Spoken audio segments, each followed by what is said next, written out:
DJ चंचल बहुते रुलते भैया बहुते रुलते निर्मली बाजार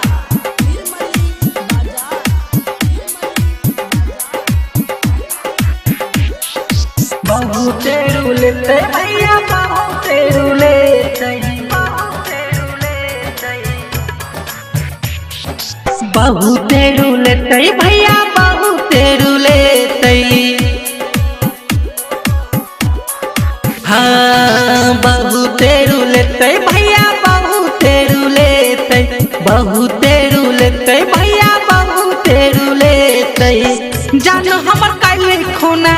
जानो हमर काले खूना ससुरा चला जेते बहुते रुलते भैया बहुते रुलते बहुते रुलते भैया बहुते रुलते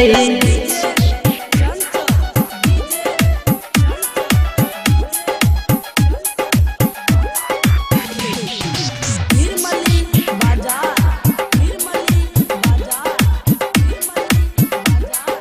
बहुते रुलते भैया बहुते रुलते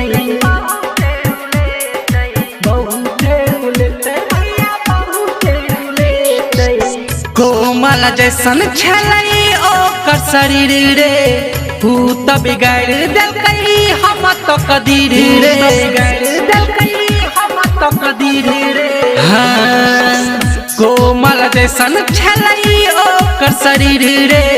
तू त बिगाड़ देलकै हम तो कदीर रे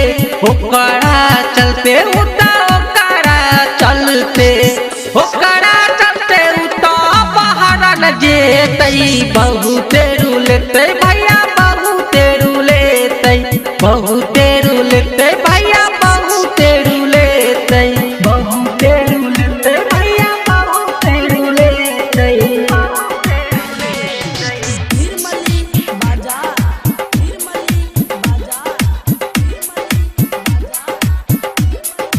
बहुते रुलते भैया बहुते रुलते बहुते रुलते भैया बहुते रुलते तोरा जवानी पर सब नजर रखै छौ सोनू अकेला के पटना में घर छौ अकेला के पटना में घर छौ हाँ तोरा जवानी पर सब नजर रखै छौ